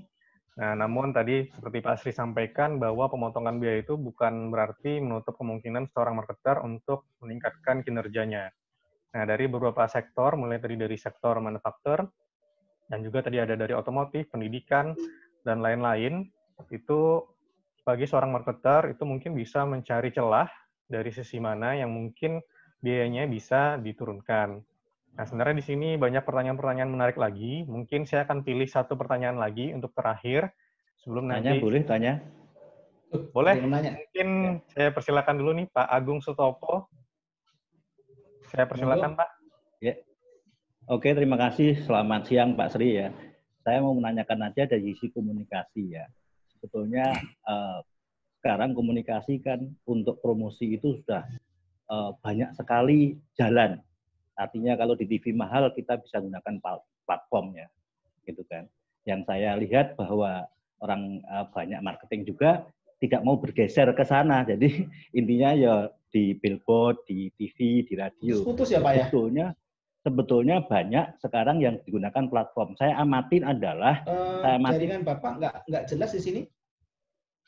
Saya cukup jelas kalau teman dengarkan Pak Sri. Halo, saya cukup jelas dengar Pak Sri. Nggak apa-apa, dilanjut dulu saja Pak Agung. Nanti saya coba rangkum pertanyaannya. Dilanjut saja Pak Agung. Jadi gini, prinsipnya adalah kalau saya marketingnya harus berubah jadi digital, berubah jadi internet. Satu-satunya itu. Menurut saya pendapat Pak Sri gimana? Saya nggak nangkep Pak. Saya nggak nangkep sekali. Udah jelas Pak Sri suaranya? Nah sekarang jelas. Tadi Pak Agung pas waktu bertanya nggak dengar saya. Pak Mas Harun mungkin bisa nyambung ke saya? Oke. Baik, tadi ada pertanyaan dari Pak Agung Sutopo terkait marketing yang dilakukan. Tadi kan lebih Pak Sri tadi menyampaikan bahwa ada melalui media ya, media stasiun televisi, tapi juga bisa kita menggunakan platform. Nah, tadi Pak Agung menanyakan bagaimana marketing terkait di platform tadi ya Pak Agung ya. Betul ya Pak Agung ya? Ya, jadi kalau marketing tidak siap di platform yang baru, pasti tergeser sebagai marketer. Ya ini kebanyakan yang umur-umur 50 tahun itu tidak siap. Kebetulan saya umur 45 tahun, saya mempelajari itu. Pendapat Pak Sri gimana? Kalau saya, kalau tidak alih platform, itu akan tergeser. Karena perusahaan-perusahaan besar sudah menggunakan platform semua. Mau Unilever, mau apa perusahaan top-top semua sudah masuk ke sana. Jadi dari perusahaan distribusi, dia langsung ke e-commerce sekarang semuanya. Iya. Ya. Oke. Ya, emang Pak, betul sekali. Jadi justru itulah kita sebagai marketer kalau yang sebagai CEO-nya itu sudah senior harus memiliki tim marketing yang secara usia itu yang masih anak-anak muda yang memang melek dengan teknologi yang namanya digital marketing tadi. Jadi kita semua orang harus betul-betul cepat masuk ke platform-platform, bahkan kalau perlu menciptakan platform sendiri untuk menciptakan satu pasar yang berbeda sama sekali. Jadi sebetulnya tidak ada sesuatu yang tidak bisa kita kerjakan di dalam era saat ini. Kemudian kesempatan itu terbuka begitu luas kepada kita semua.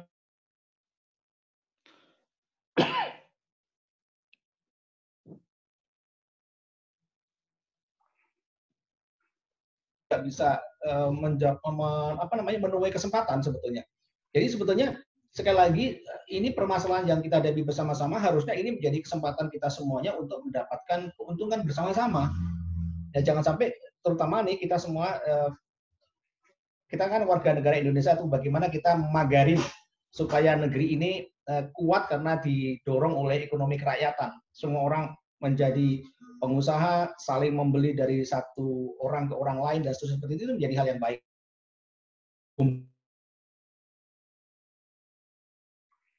Masih tradisional, nggak bisa lagi. Sekarang sudah eranya sudah bergeser. Itu sih Mas Harun, saya pikir apa yang disampaikan dari Pak Agung Sutopo betul sekali. Terima kasih. Boleh bertanya Mas Harun? Baik, terima kasih Pak Sri dan Pak Agung Sutopo. Ada yang mau bertanya lagi? Baik, ini ada pertanyaan dari Pak Herizal. Mungkin ini pertanyaan terakhir ya yang bisa disampaikan. Silakan Pak Herizal.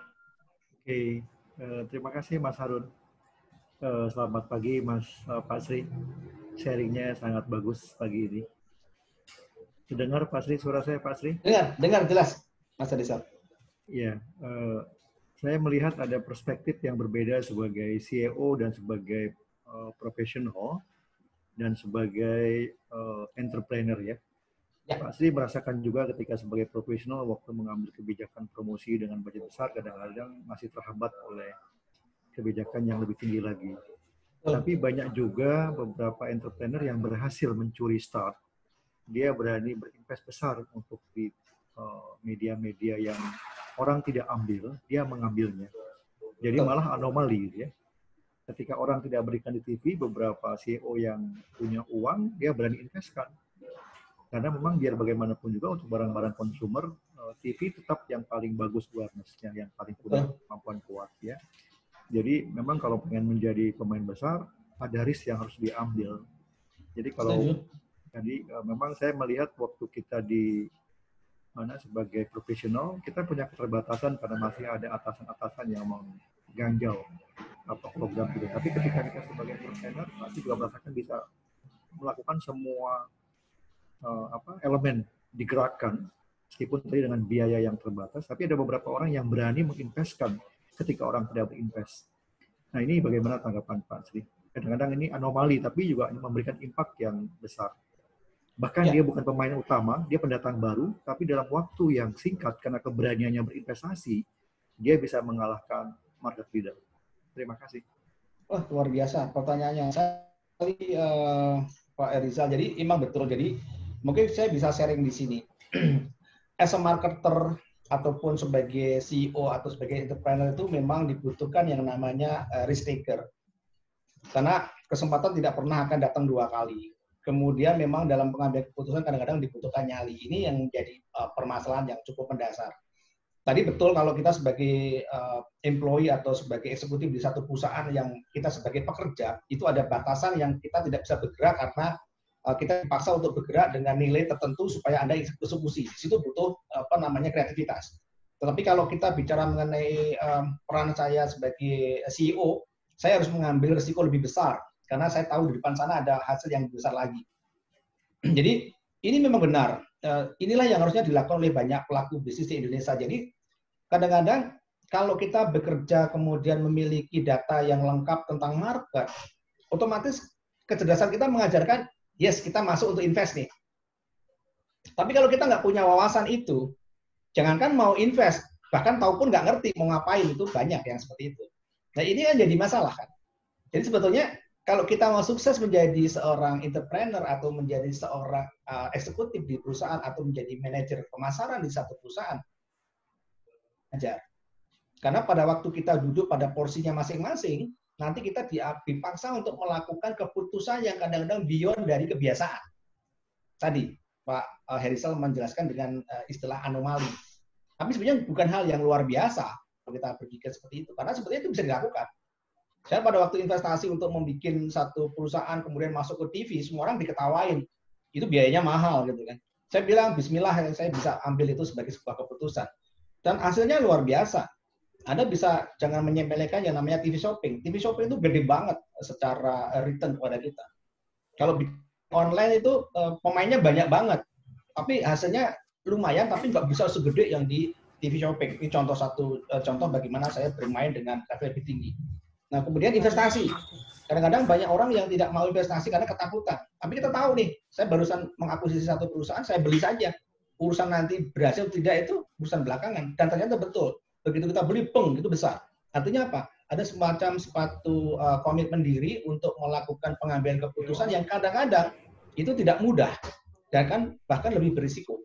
Tapi disitulah peran kita sebagai marketer untuk selalu belajar dan belajar, mengasah wawasan, kemudian untuk meningkatkan kapasitas kita sebagai pelaku pemasaran profesional di level apapun, even itu sebagai profesional di perusahaan, sebagai CEO perusahaan, ataupun kita sebagai entrepreneur dan juga sebagai owner satu perusahaan. Saya pikir demikian, Mas Arun. Baik, terima kasih Pak Sri Hartono dan pertanyaan dari Pak Herizal Busnami. Tadi juga sangat menarik sekali pertanyaannya terkait hal-hal yang tadi disampaikan. Namun di sini saya lihat pertanyaannya masih banyak nih Pak Sri Hartono. Tapi namun sepertinya waktu kita sudah hampir habis ini. Jadi untuk kepada seluruh teman-teman ataupun seluruh peserta yang sudah menanyakan via chat, itu sekali lagi saya akan menyampaikan bahwa Pak Sri Hartono memberikan kesempatan untuk melakukan pertanyaan via email, Pak ya. Pada Siap. email Pak Sri Hartono. Jadi teman-teman sekalian di sini ataupun para peserta Bapak, Ibu yang hadir di sini, silakan mengajukan pertanyaannya langsung kepada Pak Sri Hartono yang nanti akan dijawab langsung via email. Mas Baik. Harun, sebelum di close, boleh saya bicara sebentar? Boleh, silakan Pak Sri. Jadi ada di peserta seminar hari ini, saya di tanggal 21 Juni ini ada seminar yang sangat bagus yang bergerak di fast moving consumer good. Saya ada pelatihan, kemudian topiknya menarik. Kalau bisa nanti join di program yang akan saya adakan di hari Minggu. Nah, ini pas sekali buat Bapak Ibu yang ada di ruangan ini, ada 180 orang lebih. Kalau bisa join di acara saya, itu saya akan membahas dengan angle yang berbeda, dengan cara yang berbeda. Tentunya akan lebih memberikan satu kepuasan yang luar biasa untuk membantu pekerjaan Bapak Ibu sebagai seorang marketer. Itu Mas Harun. Baik, terima kasih Pak Sri. Baik, kepada seluruh Bapak Ibu sekalian, tadi disampaikan oleh Pak Sri, silakan bagi yang ingin mendalami lebih lanjut terkait marketing atau marketer, silakan join ke acara yang tadi sudah disampaikan. Baik, di sini saya ingin menyapa dulu kepada Pak Rudi Irawan, selaku Ketua Umum Himpunan Alumni Sekolah Bisnis IPB. Mungkin saya beri kesempatan kepada Pak Rudi terlebih dahulu untuk menyampaikan pendapat dan juga hal lainnya. Pada Pak Rudi, saya persilakan, Pak. Ya. Assalamualaikum warahmatullahi wabarakatuh. Selamat siang. Waalaikumsalam warahmatullahi wabarakatuh. Sejahtera semua, ke kita semua. Yang kami hormati Bapak Wakil Dekan Sekolah Bisnis IPB, para dosen-dosen Sekolah Bisnis IPB, Ketua Harian Himpunan Alumni Sekolah Bisnis dan para pengurus. Kemudian saya lihat juga banyak para alumni Sekolah Bisnis IPB. Dan juga tak lupa kepada seluruh peserta dari acara hari ini, diskusi kita mengenai marketing di era new normal yang disajikan oleh Bapak Dr. Sri Hartono, suatu bahasan yang sangat menarik. Tentunya pertama-tama saya ucapkan terima kasih banyak kepada seluruh peserta yang hari ini mencapai 180 lebih ya, saya lihat di dalam datanya.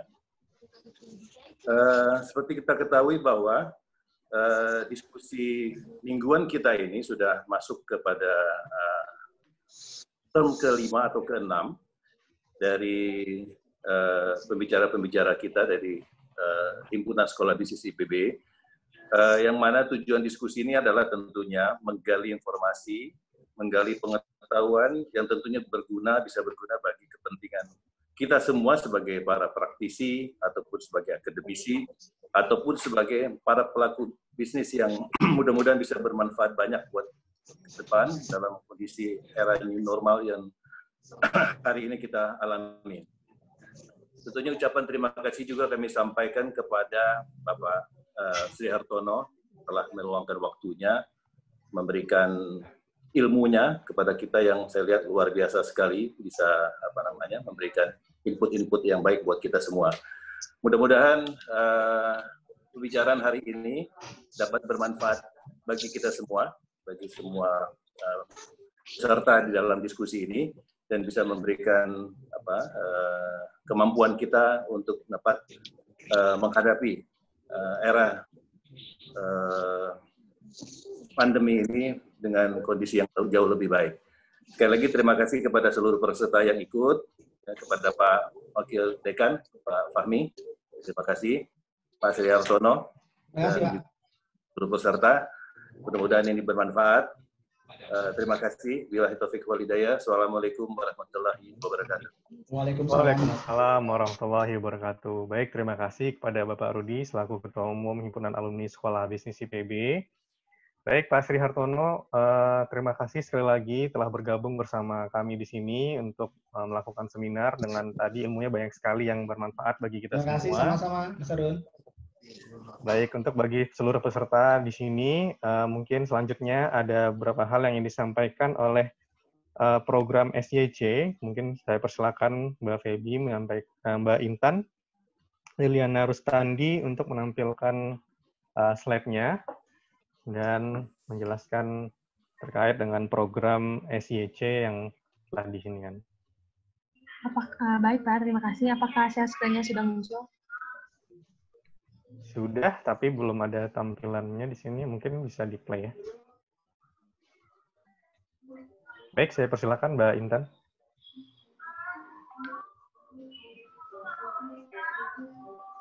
Terima kasih kepada moderator yang telah memberikan kesempatan kali ini. Perkenalkan, nama saya Intan Liliana Rustandi, salah satu tim dari Seringo Musmiko. Dan di sini saya akan menjelaskan mengenai apa itu Seringo, kurang lebih dalam waktu 6-8 menit. Ini dari tim Seringo juga mengucapkan terima kasih banyak kepada seluruh donatur yang telah memberikan donasi pada diskusi kali ini. Seringo.co merupakan komunitas media sosial yang melakukan penggalangan pekerjaan online atau diskusi crowdfunding untuk meningkatkan kepedulian bersama melalui suatu campaign sosial. Berikut merupakan laman sosial media resmi kami pada Twitter, Facebook, dan juga Instagram. Tujuan kami membentuk Seringo atau mendirikan Seringo yang pertama adalah meningkatkan kepedulian kepada bersama. Khususnya di tengah situasi pandemi ini, kami mengajak semua untuk sama-sama kami membantu sesama. Yang kedua adalah mendukung sustainable development goals, khususnya pada poin pertama dan poin kedua, itu mengurangi kemiskinan dan juga kehidupan. Kami telah menyelenggarakan beberapa program, yang pertama adalah berbagi seribu hand sanitizer kepada pekerja tidak informal, seperti pengantar paket, supir angkot, ojek online, maupun pedagang. Tujuan dari program ini yaitu untuk menghentikan rantai virus corona. Yang kedua yaitu berbagi bangkit. Program ini bekerja sama dengan UMKM yang terkena imbas COVID-19. Nah, program ini memberikan ada lagi, saya juga belum tahu persis. 1.200 paket. Ada. Berikut merupakan video dokumentasi bagi Bapak Ibu yang berkenan memberikan donasi dapat diberikan mandiri. Selamat menyaksikan.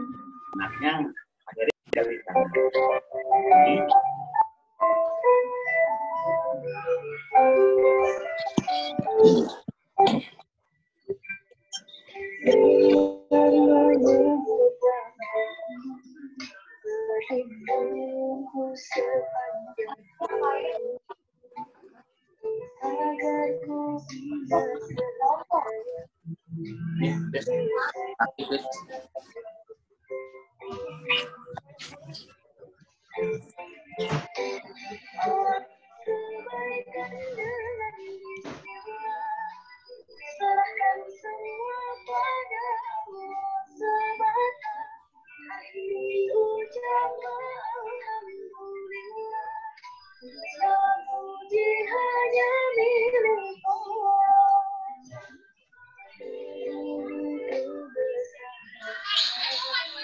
Penciptaan semesta Zat maha sempurna, tak ada yang memilikinya.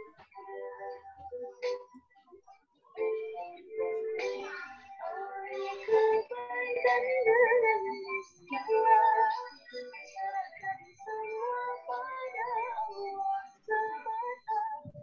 Akhiri ucapan alhamdulillah. Segala puji hanya milik Allah. Awali kebaikan dengan bismillah. Serahkan semua pada Allah semata. Akhiri ucapan alhamdulillah.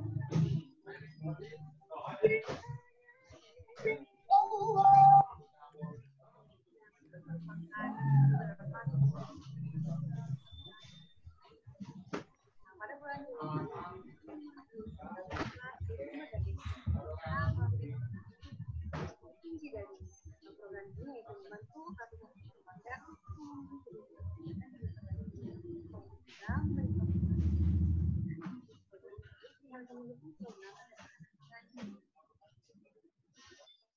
dengan mengusung tagline pangan menjadi ekonomi diharapkan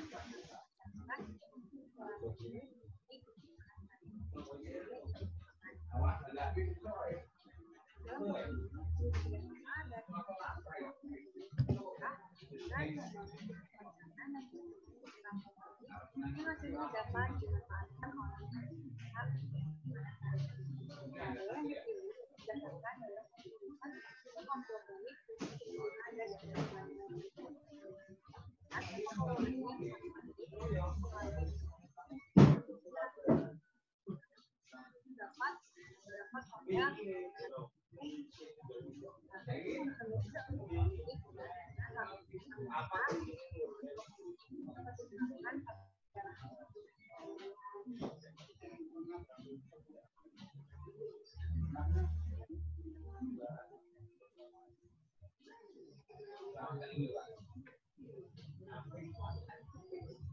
merupakan gambaran program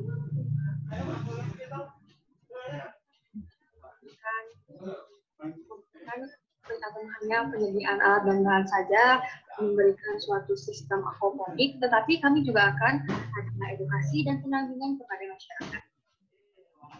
Nah, di sini kami video mengajak Ibu Bapak menjadi donatur untuk informasi lebih lanjut mengenai program ini. Bapak dan Ibu dapat menghubungi alamat kita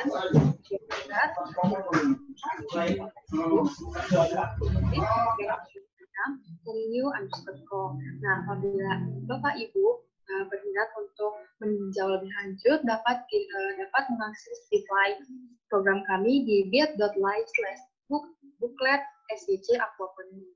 Donasi dapat berupa alat dan bahan untuk pembuatan sistem aquaponik maupun dalam bentuk dana. Donasi juga dapat dilakukan melalui platform yaitu Sharing and Happiness. Apabila Bapak Ibu berkenan untuk berdonasi, donasi dapat disalurkan melalui Mandiri, BNI, GoPay, dan juga Dana. Untuk akses laporan donasi Sanindo dapat diakses melalui laman bit.ly/laporan donasi SDC, dan apabila Bapak Ibu berkenan untuk menjadi donatur kami, maka dapat diakses melalui bit.ly/donatur. Terima kasih atas perhatian Ibu dan Bapak. Mohon maaf apabila ada perkataan yang kurang berkenan di sini. Saya kembalikan kepada moderator. Baik, terima kasih kepada Mbak Intan atas penjelasannya tadi. Merupakan sebuah organisasi Sharing Yuk yang sudah didirikan oleh mahasiswa SBIPB. Jadi kepada para Bapak dan Ibu, jika ingin berkenan untuk memberikan bantuan, bisa tadi melakukan transfer ke rekening-rekening yang sudah disampaikan oleh Mbak Intan. Baik, selanjutnya selanjutnya saya akan menyampaikan bahwa nanti malam itu Jumat 5 Juni pukul 19.00 dan pukul 21.00 itu mungkin bisa ditampilkan Mbak Feby untuk bisnis talk yang diadakan oleh Sekolah Bisnis IPB. Bu Guru gajinya bagi dua sama saya ya. Mungkin bisa ditampilkan slide-nya.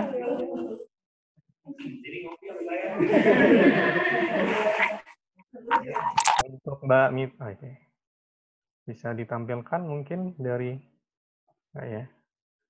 Coba saya tampilkan.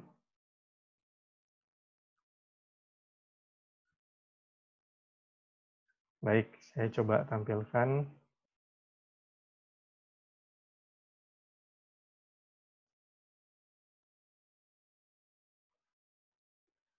Baik, kepada Bapak Ibu sekalian, untuk nanti malam itu juga tidak kalah seru. Nanti malam ada pembahasan Business Talk Series, itu Indonesia Pasca COVID-19, yang nanti akan diisi oleh pembicara kita, yaitu Bapak Muhammad Lutfi, yaitu beliau adalah Kepala BKPM periode 2005-2009, dan Duta Besar Indonesia untuk Jepang periode 2010 hingga 2013, Menteri Perdagangan RI periode tahun 2014, dan akan didampingi oleh moderator, yaitu Ibu Musdalifah Mahmud, yaitu adalah Deputi Bidang Koordinasi Pangan dan Agribisnis, Kementerian Koordinasi Bidang Perekonomian Republik Indonesia. Dan ini juga gratis, jadi silakan kepada Bapak dan Ibu sekiranya ingin bergabung, silakan daftar. Dan juga ada webinar series itu dari mahasiswa dan juga alumni dari alumni SBIPB terkait materi-materi metodologi penelitian. Jika Bapak dan Ibu berkenan, silakan juga untuk mendaftarkan diri. Akan dilaksanakan pada hari Minggu, tanggal 7 Juni 2020, pukul 9.30 hingga pukul 11. Dan yang terakhir itu kita akan nanti persiapkan, di sini akan ada acara selanjutnya yang akan dilaksanakan pada Jumat pukul 9, itu tanggal 12 Juni, itu pukul 9 hingga pukul 10.30, sama seperti saat hari ini. Kita akan mengundang narasumber yaitu Dr. Insinyur Hermanto Siregar, MEC, selaku dosen SB dan FEM IPB, Ketua Umum Perhepi, Rektor Perbanas Institut, yang akan didampingi oleh moderator kita yaitu Mbak Veramita Nia SEMM, yaitu alumni SBIPB R55 dan owner Midlab, dosen Universitas Pakuan Bogor. Dan ini juga free, jadi silakan untuk mendaftarkan diri untuk agenda kita di minggu depan. Baik, untuk bagi peserta yang belum melakukan absensi, silakan masih bisa ada linknya di kolom chat. Dan sekarang saya selaku moderator menyampaikan terima kasih kepada seluruh peserta dan terima kasih kepada Pak Sri Hartono. Pak Sri, terima kasih Pak Sri. Terima kasih, masih di mute. Sama-sama Mas. Baik. Jadi sukses buat kita semuanya. Alhamdulillah sudah selesai acaranya. Baik, terima kasih Pak Sri Hartono. Mudah-mudahan bisnis dan usahanya lancar. Terima kasih kepada seluruh panitia dan akademisi dari Sekolah Bisnis PB dan juga para alumni yang telah hadir bersama acara kita hari ini. Dan tadi saya sudah catat lebih kurang ada 180 orang peserta yang mengikuti acara hari ini. Dan mungkin sedikit singkat saya sampaikan bahwa menjadi seorang marketer seperti Pak Sri Hartono tadi bilang adalah just do it. Jadi lakukan saja apapun background-nya, itu semua orang bisa jadi marketer. Baik, saya rasa itu dari saya. Saya selaku moderator Muhammad Harun Al-Rasyid. Mohon maaf jika ada selama acara berlangsung perkataan yang salah ataupun dari teman-teman yang bertanya tadi belum sempat disampaikan. Dan juga ucapkan terima kasih kepada pengurus Himpunan Alumni SBIPB yang telah mengundang saya sebagai moderator. Baik, kalau sepertinya waktunya sudah cukup. Dan kepada seluruh peserta hari ini, saya ucapkan terima kasih. Assalamualaikum warahmatullahi wabarakatuh. Waalaikumsalam warahmatullahi wabarakatuh. Waalaikumsalam warahmatullahi wabarakatuh. Sehat Mas Rudi? Alhamdulillah, Pak Tri.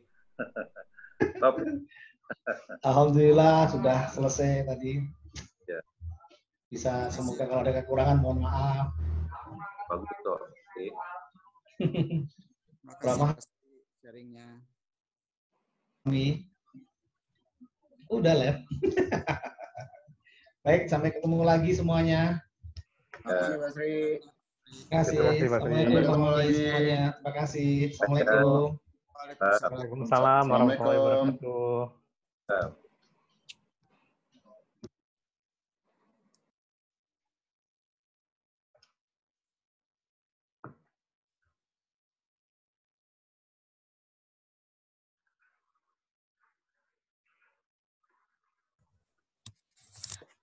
Pak Harun bisa lihat untuk link seminar-seminar berikutnya ya. Oke.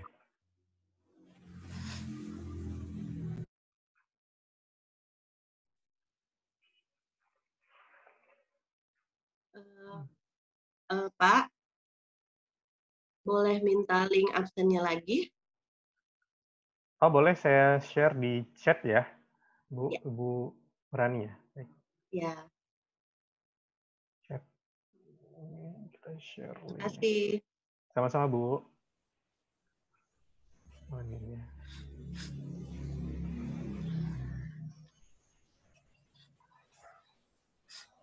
Slide 13, Pak Harun.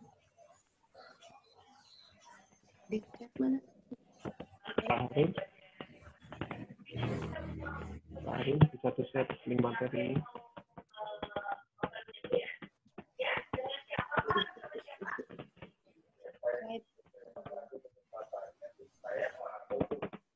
Baik, ini ada link dari absensi juga ya. Ada link Business Talk Series SBIPB, webinar series, dan pendaftaran diskusi untuk 12 Juni.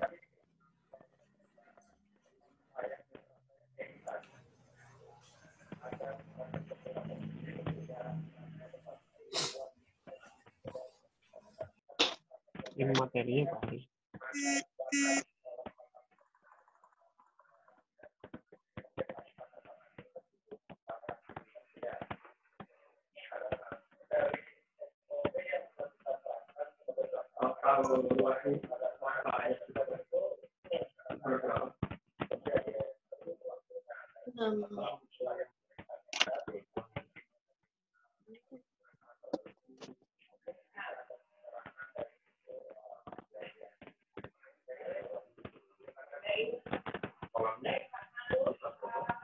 Terima kasih.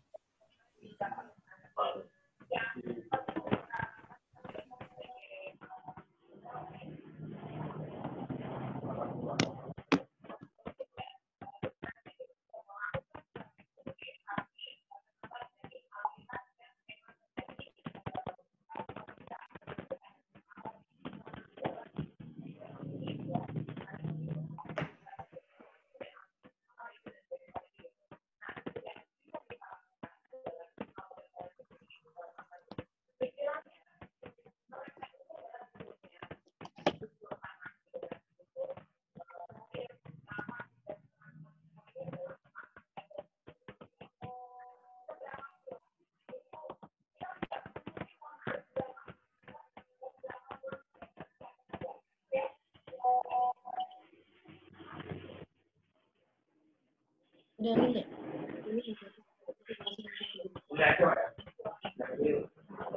nanti udah keluar gue ya kata gue isi absen belum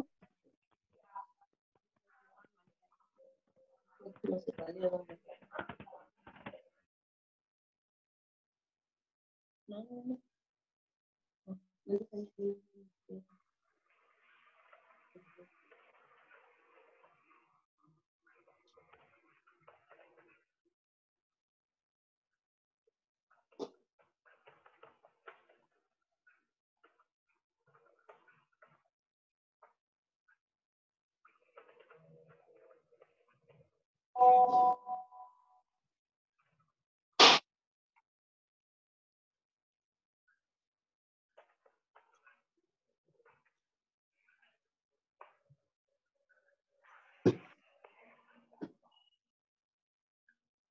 Udah ini tah, udah sepi-sepi aja.